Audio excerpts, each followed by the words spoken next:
Hello, I'm Rico Cavilla, and this is your Ageless Body Self-Care Guide, Operations Manual for your human body and for your mind and for your spirit. And I'm really excited about this session because this session is about happiness. You know, this whole project is about how to best take care of your body and your mind and your spirit. But you know, I think the ultimate best thing you can do to take care of your body and your mind is to be happy.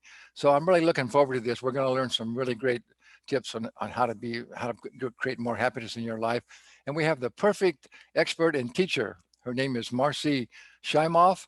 She's a #1 New York Times bestseller and author, a world-renowned transformational teacher, and an expert on happiness, success, and unconditional love. Her books include the runaway bestsellers Happy for No Reason, Love for No Reason, and 6 titles in the phenomenally successful Chicken Soup for the Women's Soul series. Marcy has inspired millions of people around the world and is dedicated to helping people live more miraculous, empowered, and joy-filled lives.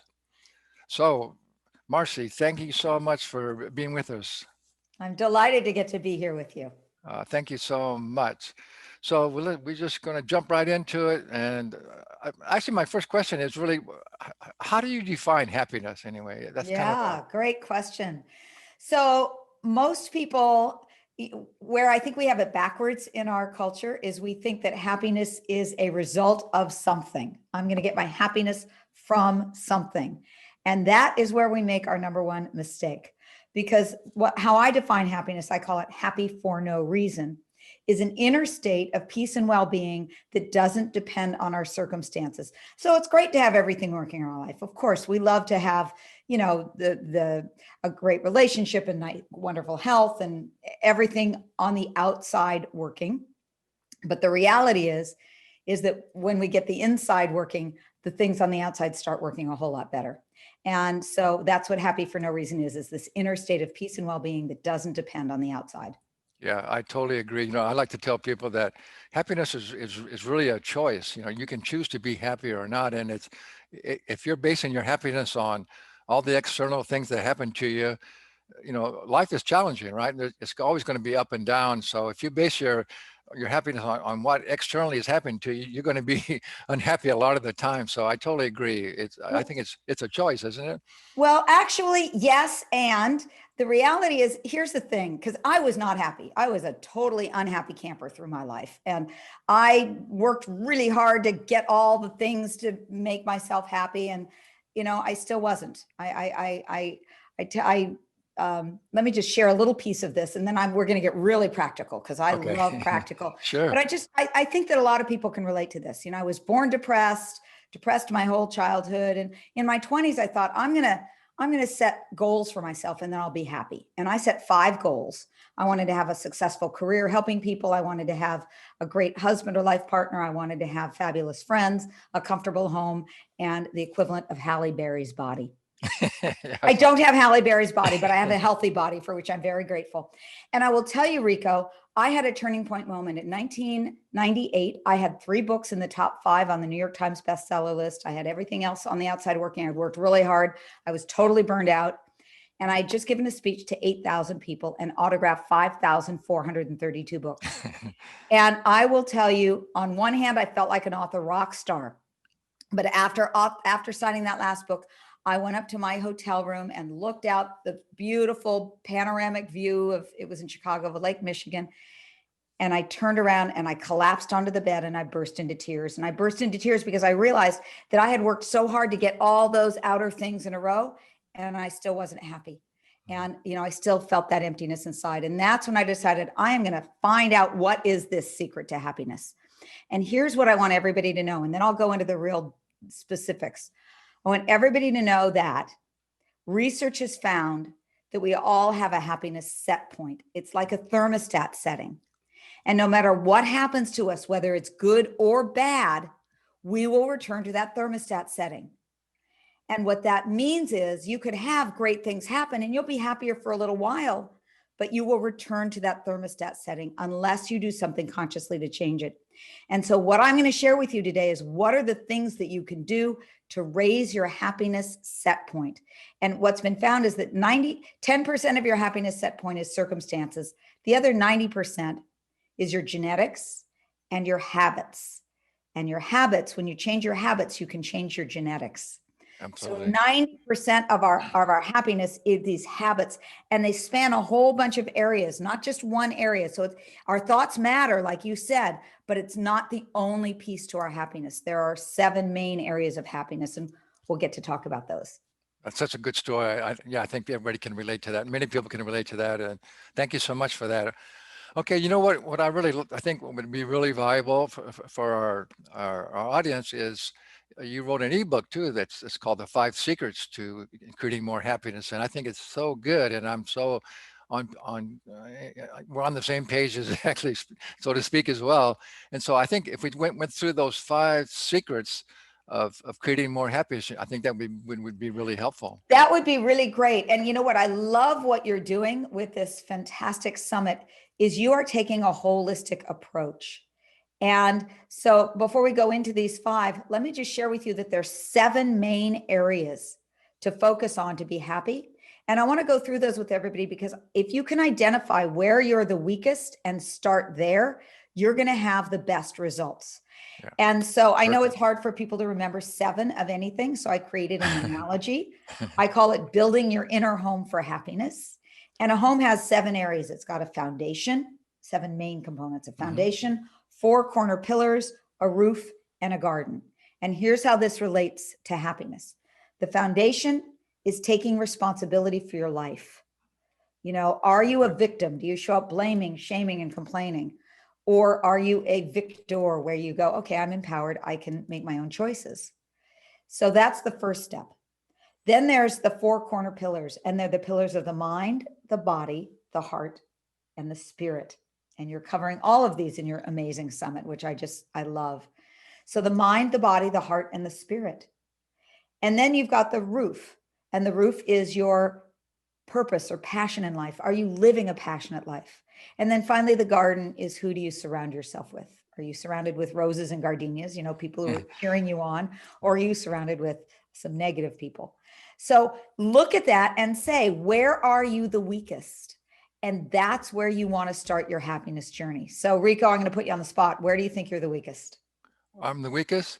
Uh, well, you The know, mind, the heart, the body, the spirit, purpose or passion, people, or I think the garden probably because I'm also a musician and I've been playing in bands for a long time, and most musicians are they're not exactly into health and wellness, and right, even maybe right. not at least a lot of the ones I've been with.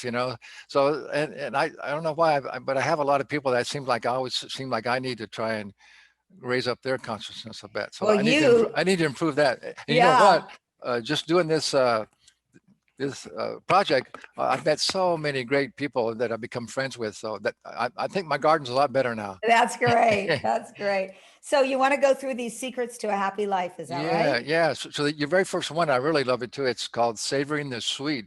And I think we really need to focus on this more. Yes.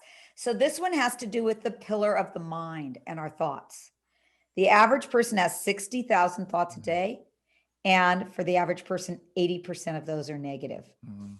Happy people have created new neural pathways in the brain for the positive.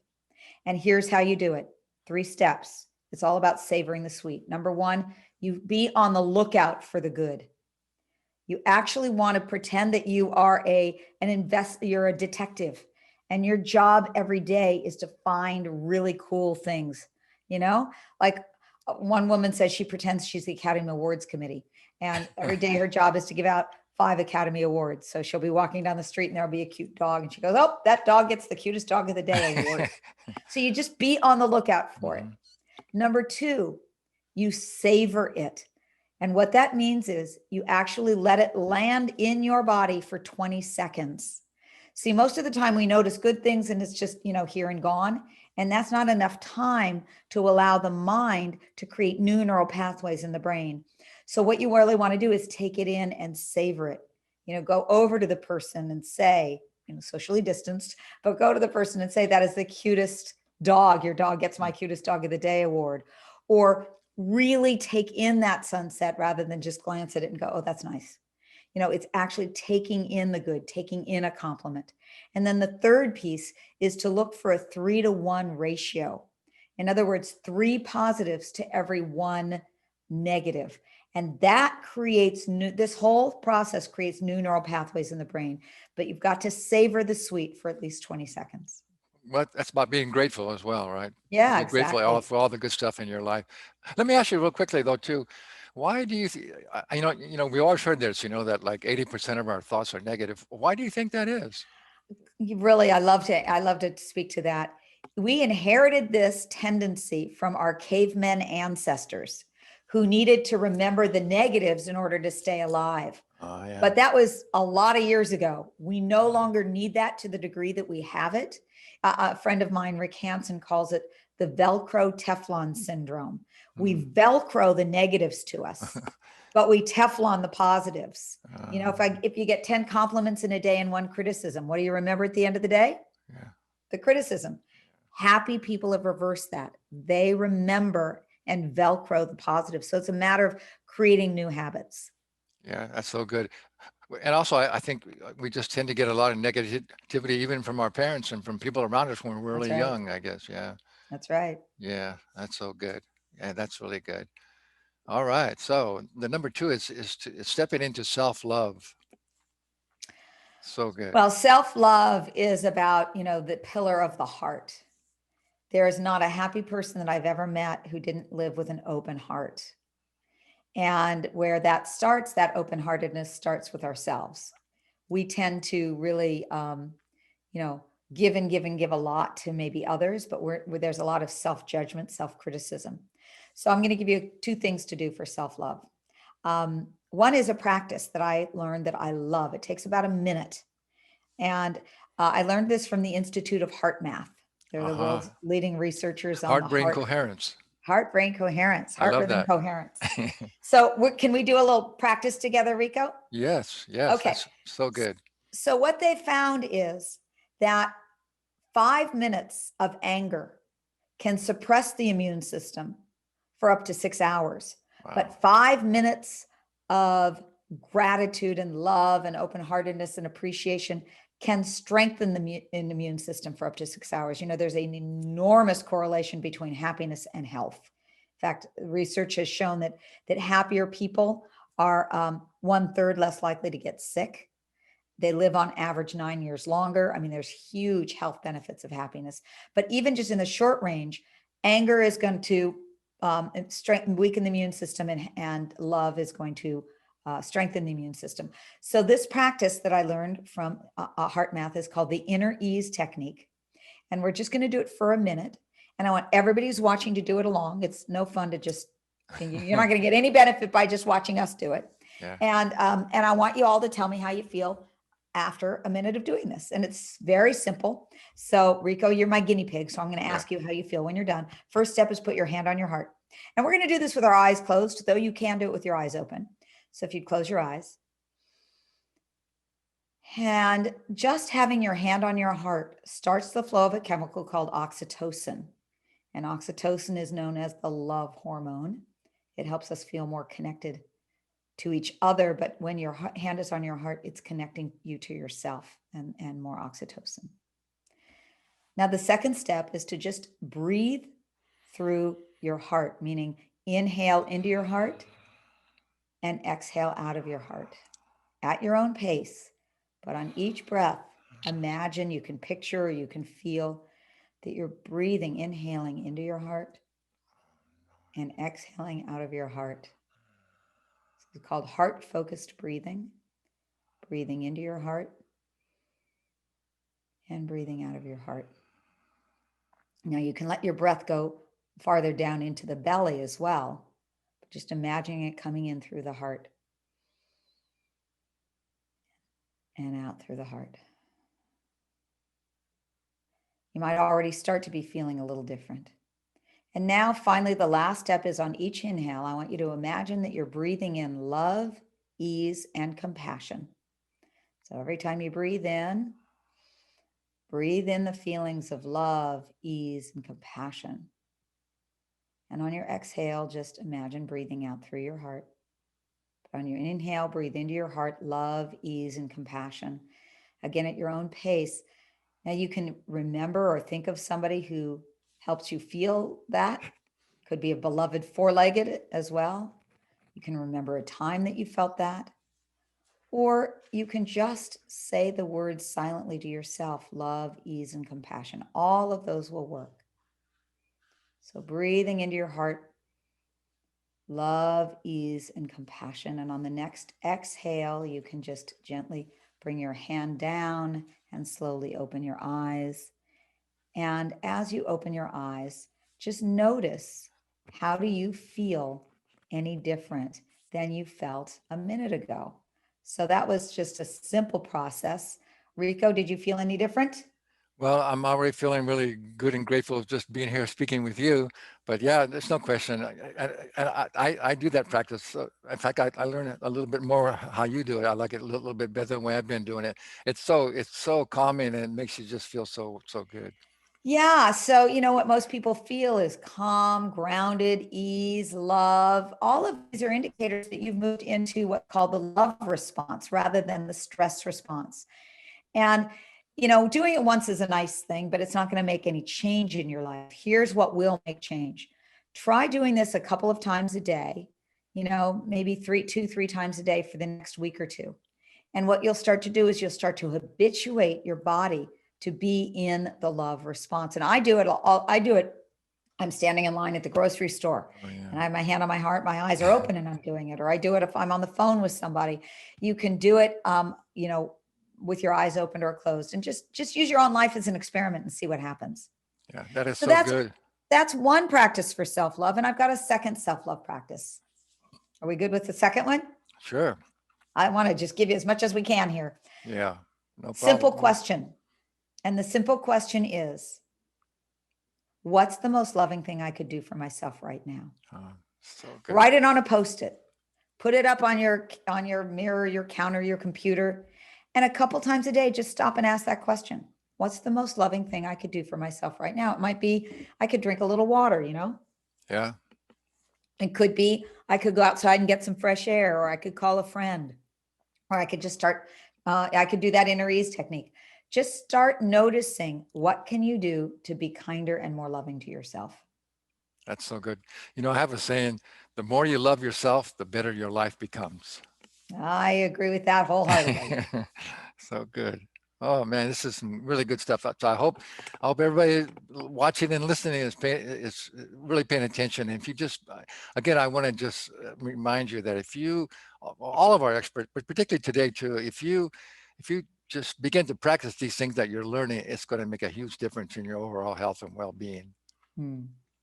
All right, number three is flowing into forgiveness. Oh, forgiveness. It's also about the heart. You know, it, when we don't forgive, there's a saying that when you don't forgive somebody, it's like taking poison and expecting the other person to die. Yeah. Nothing happens to them. We're the Yeah. ones that are affected. So we forgive for our own sake. And forgiveness does not mean condoning.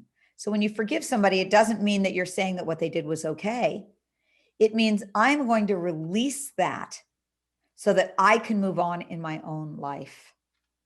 And there are a number of forgiveness practices that I teach and encourage. I don't have we won't have the opportunity to really teach one here in its fullness today, but there are some beautiful ones. There's one called Ho'oponopono, which is a beautiful practice. Hmm.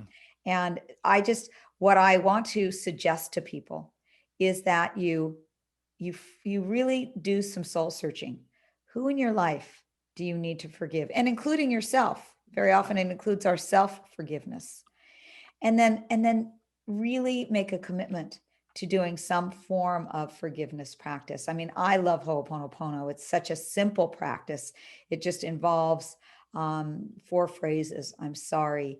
Please forgive me. Thank you. I love you. And what you can do is, I like to put my hand on my heart, just like we Hmm. did before, and I bring the image of the person to me, and I just send them those four wishes. I'm sorry. Please forgive me. Thank you. I love you.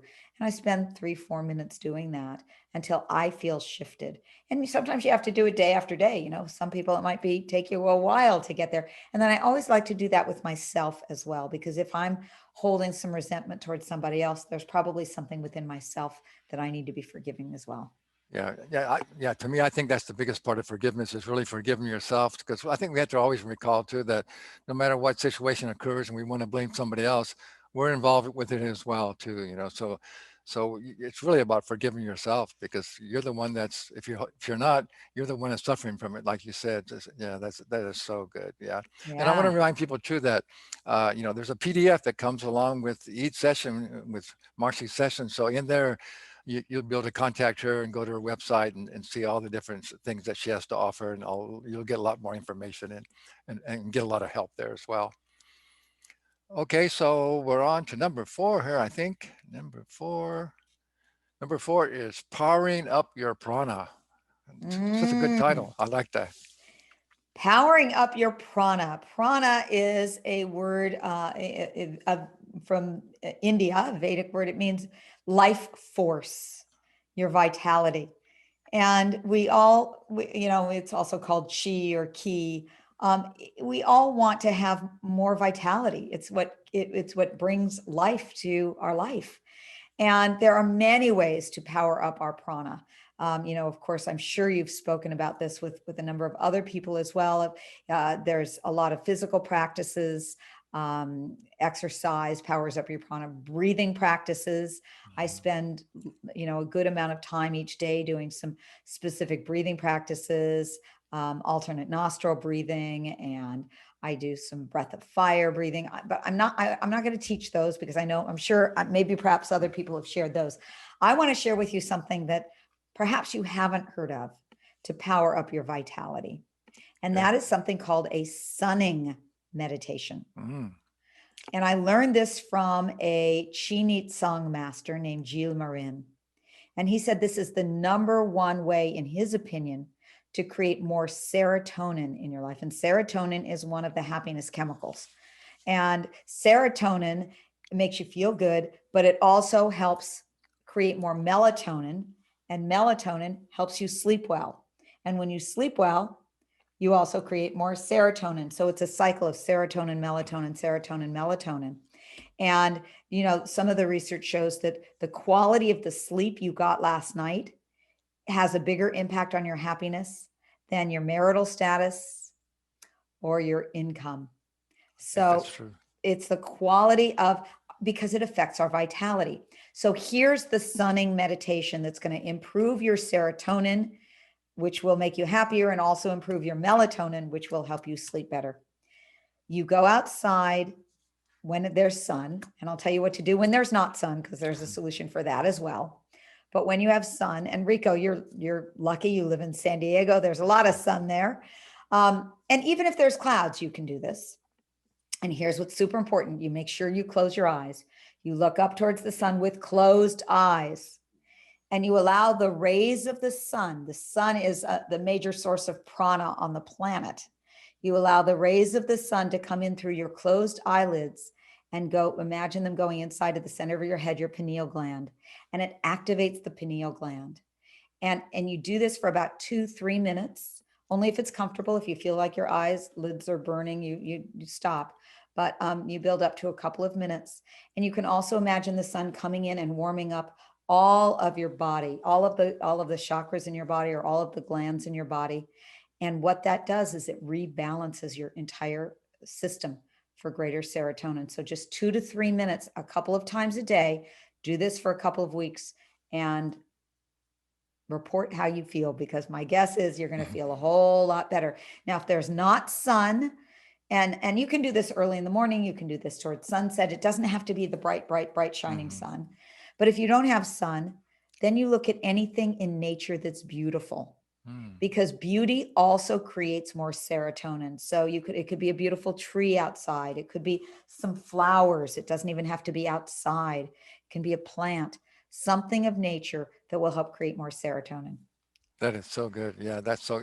Well, isn't that why we feel so good when we get out into nature or go for a walk in the Totally. forest? It's why you feel so good. It just raises your serotonin level.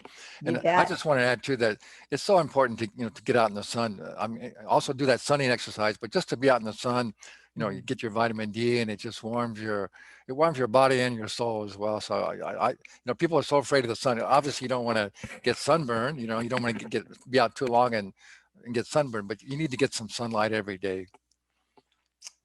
Absolutely. I agree. That is so good, Marcy. All right, so we're down to the last one, and it's called settling into spirit. Wow. Yeah. So again, truly happy people have a deep sense of being connected to the greater energy of life. And I don't care what you call it, whether you call it God, the divine, creative intelligence, nature, doesn't matter. It's just that you have a connection that is to all of life. And there are very many ways to do that, of course. I mean, meditation, prayer, as you said, walking in nature. And, it doesn't matter to me whatever works for you. That's what matters. But really to be aligned with your soul and spirit. And then another piece to that is to honor your soul and spirit. In other words, to listen. We often have our own answers. We always have our own answers if we will get quiet enough to listen. So one of the things you can do is you can just have a conversation with yourself, with spirit, with your higher self, with God, to really connect in with what is it that's aligned for my soul. I sometimes will write a question down and do some automatic writing to find out, what's the answer there. Or I'll just say the question out loud and ask spirit to guide me as to what the answer is. And I'll just speak out loud and see what shows up. Because what we really want to do is we want to live our lives aligned with our spirit. Yeah, yeah. I think it's important to understand that we're all spiritual beings, and we're spiritual beings having this physical experience, right? And just what you said about just being quiet and going into inside yourself and connecting with your soul and spirit. I'm sure you've heard this. One of my favorite ones.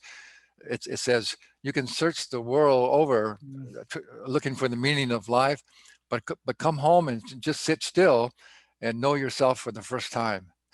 That's so good, Yes. isn't it? That is one of my favorite Me quotes. too. I love that too. Absolutely. Yeah, We're really so.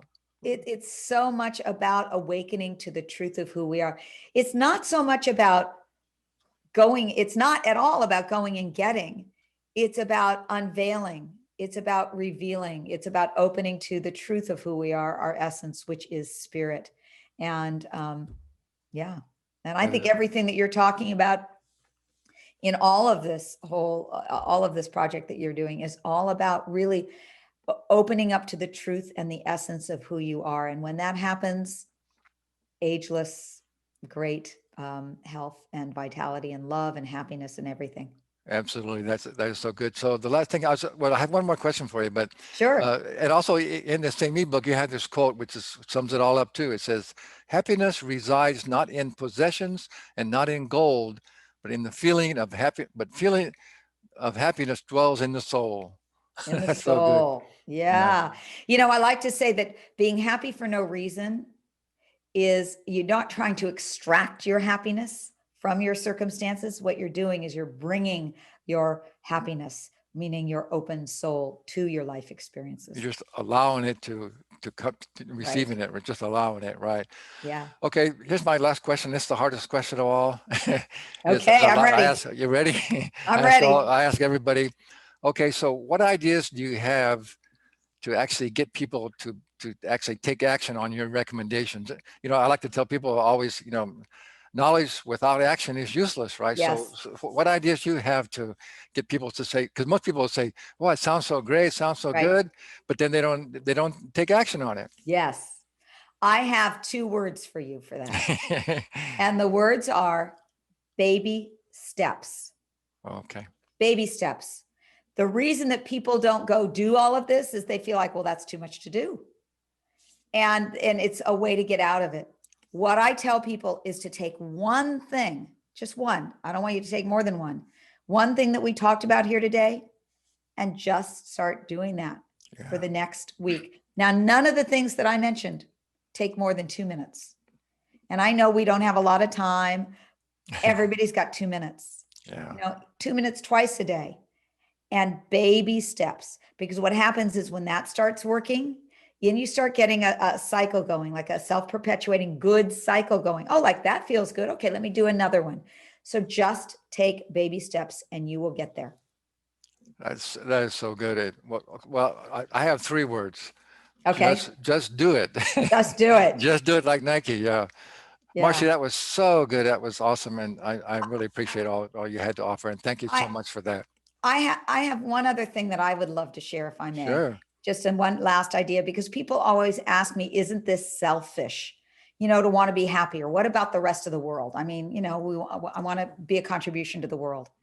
And my answer to that is that when you're happier, when you're taking care of that, when you're raising your happiness set point, you are actually doing the greatest thing for the world, because your happiness affects everybody around you. It affects your family, it affects your neighbors, it affects your community, and ultimately it does affect the world. This has been scientifically proven.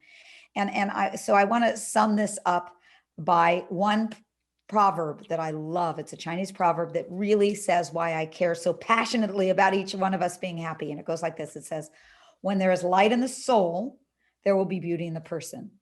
When there is beauty in the person, there will be harmony in the house. When there is harmony in the house, there will be order in the nation. And when there is order in the nation, there will be peace in this world. That is so good. And Yeah. my prayer and my wish for every single one of us is that we know the light in our own souls. And through that, we help create more peace here on this planet of ours. I think we better leave it at that. That is so good. That's so thank everybody for being here. And again, I just urge you to really take heed and really begin to implement some of these great things that you've learned today. And again, I promise you it's going to make a huge difference in your overall health and well-being. And that's what it's all about. Marcy, thank you so much. Thank you.